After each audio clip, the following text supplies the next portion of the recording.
Labvakar, kolēģi, labvakar, skatītāji. Mēs atrodamies Krastmalā. Esam sagaidījuši ilgi gaidīto ziemu. Šeit ir patiešām augsts. Un sanākuši šeit ir paši izturīgākie. Viņu vidū gan bērni, gan pieaugušie. Tā kā tie, kas vēl sēž mājās pie saviem televizoru ekrāniem, aujiet kājas un nāciet šurp. Jo pie starta jau no savas telts, no savas paslēptuves ir izbraukusi gaismas parāda, kur uz šejieni divos smagos automobīļos ir atbraukusi no Vācijas, no Lihtenšteinas. Tas, ko mēs redzēsim, būs poētisks priekšnesums, kurā milzu kuģis, 7 metrus augsts, 8 metrus plats, slīdējis pa Krastmalu.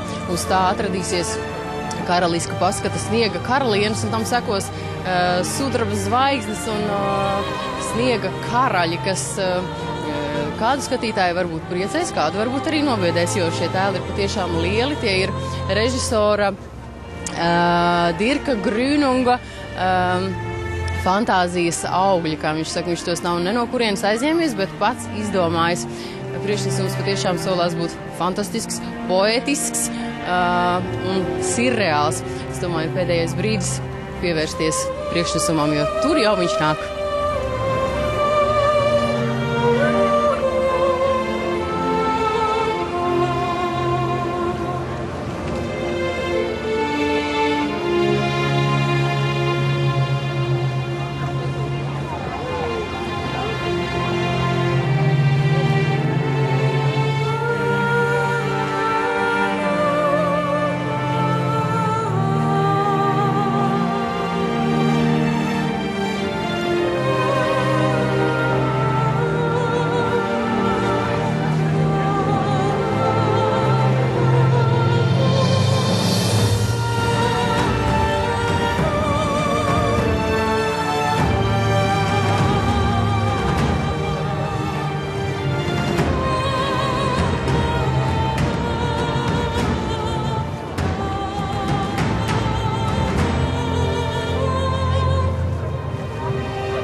Blakus ir šī brīnišķīgā, fantastiskā, episkā un pat varētu teikt sirreālā priekšnesuma galvenais autors, Helmno teātra vadītājs Dirks Grūnigs. Labvakar! Mums palīdzēs arī tulce Jana Kalniņa, jo viņu vislabāk pārzina vācu valodu šajā vakarā šeit Krastmalā visticamāk.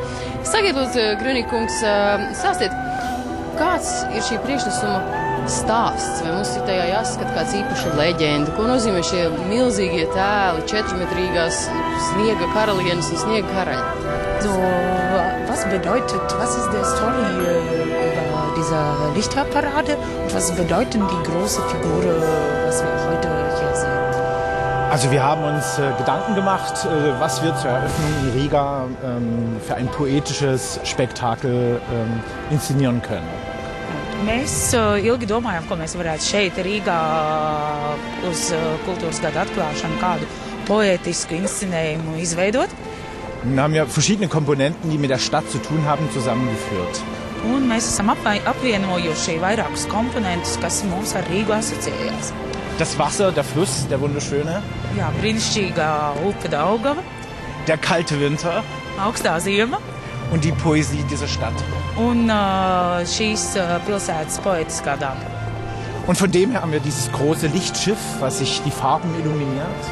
Un tieši tāpēc ir šis lielais gaismas kuģis, kur mainās krāsas un projicējās apkārt pilsētā. Wir haben die 5 Meter hohen Figuren. Mums ir 5 metrus augstas figūras. Wo wir 2 Eiskönige haben. Un ir 2 ledus karaļi. Und wir haben große Sterne, also Eissterne. Un milzīga ledus zvaigzne. Und tanzende Eisvögel. Un dejojoši leduspulni. Und das Ganze also sehr poetisch, alles in weiß. Tas viss ir ļoti poētiski un pārsvarā baltā krāsā. Wie der Winter eigentlich ist. Jā, tieši tādā krāsā, kādā ir ziema. Und die Lichter, die Poesie steht für die Inszenierung oder die Ideen, die die Menschen haben. Un gaisma un šī poētiskā daba atbilst idejai par to, kāda ziema ir cilvēku prātos, ar ko tā asociējas. Es saprotu, ka ar šādiem priekšnesumiem teātris ceļo visapkārt pasaulē. Vai šo priekšnesumu, tieši šo gaismas kuģi ir redzējuši cilvēki kaut kur citās Eiropas vai varbūt citās pasaules, citos kontinentos, un kādas tur ir bijušas skatītāja reakcija? Wurde die Lichtparade schon in andere Orte des Welts schon diese Parade schon gezeigt? Und wenn ja, wie haben die Menschen darauf reagiert? Ja, die Parade ist schon in anderen Orten, in anderen Ländern aufgeführt worden und die Menschen haben alle sehr positiv darauf reagiert. Es ist halt sehr poetisch und vor allen Dingen, sie geht quer durch die Menschen hindurch. Also es gibt keine abgesperrte Straße. Wir fahren direkt, also man kann die Figuren sozusagen anfassen und sie spielen mit einem auch. Also es ist ein sehr intensives Erlebnis.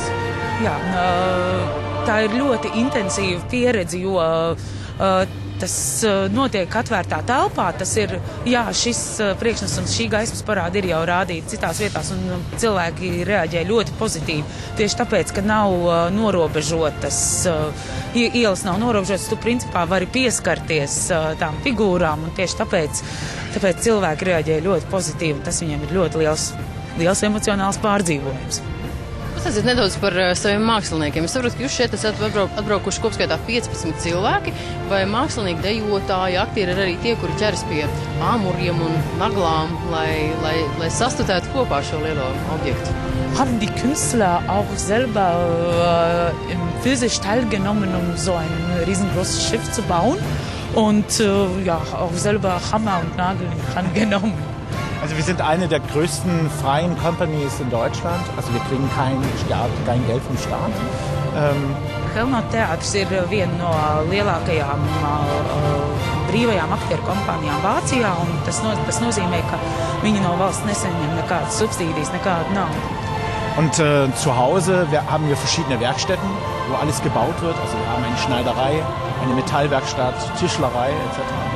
Und da gibt es verschiedene Abteilungen. Jā, un Vācijā ir vairākas darbnīcas, šūšanas darbnīca, metāla apstrādes darbnīca, galdniecība, kur strādā cilvēki šī teātra vajadzībā. Aber wenn man auf Tour ist, wie hier, kann man nicht 60 Leute mitnehmen. Da müssen die Künstler mit aufbauen und das machen sie sehr, sehr gerne. Da wird auch mit genäht und repariert und aufgebaut und abgebaut. Und auch heute nach der Parade werden wir bis die Nacht um 1 hier zusammen abbauen und da sind wir alle zusammen und da macht jeder alles. Bet tad, kad teātris atrodas turnejā, tad gan tas nav iespējams atvest visus 60 cilvēkus līdz turnejā, tad gan aktieri paši gan veido uzbūvi, gan piedalās kā mākslinieki. Tas nozīmē, ka arī šovakar, tad, kad šī gaismas parāda beigsies, aktieri ķersies pie āmuriem un naglām un skrūvgrieļiem un to visu jauks ārā. Tāpēc, jā, tad, kad ir turnejās, tad gan visi darbojas kopā un aktieriem tas ļoti patīk. Un da freut sich auch jeder da drauf, auf Tour mitzugehen. Jā, un visi priecājās doties kopā turnejā un pie tā pielikt savu palīdzīgo roku. Viens no noslēdzošiem jautājumiem, ko visvairāk bažieties tad pirms palaišanas, pirms kuģa izlaišanas no jūsu piestātnes, kas ir speciāli tāda telts, kas ir tās galvenās bažas, par ko uztraucas, lai nenoiet kaut kas greizi, kas ir tas, par ko jāuztraucas? Also, vor dem Anfang, was macht jetzt im Moment die größte Sorge? Also, wenn diese Show noch nicht angefangen ist, ja, so. Also hier hatten wir richtig Probleme mit der Kälte, dass unsere Batterien, also die Akkus, wirklich Probleme hatten, also dass wir die aufladen können. Aber die Organisatoren hier sind so toll, also wir haben das bisher gut im Griff. Also, und natürlich ist man aufgeregt immer. Ich mache das jetzt 20 Jahre, ich werde auch noch in 20 Jahren aufgeregt sein. Jā, šobrīd vislielākās raizes sagādā augstums, tāpēc, ka ļoti daudz, principā viss ir balstīts uz baterijām, un baterijas ļoti ātri šādā augstumā izlādējas. Bet tad organizatoriski, no organizatoru puses viss ir ārkārtīgi labi noorganizēts un nokoordinēts, līdz ar to visas problēmas tiek ļoti ātri un profesionāli risināts. Taču, jā, kā kungs teica, viņš jau to dara 20 gadus, jā, un tā ir pierasta lieta, un viņš darīs vēl nākamos 20 gadus tieši to pašu darbu, jo tas tik ļoti patīk.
Vakar skatītājs, esmu patiesi pārsteigta par to, cik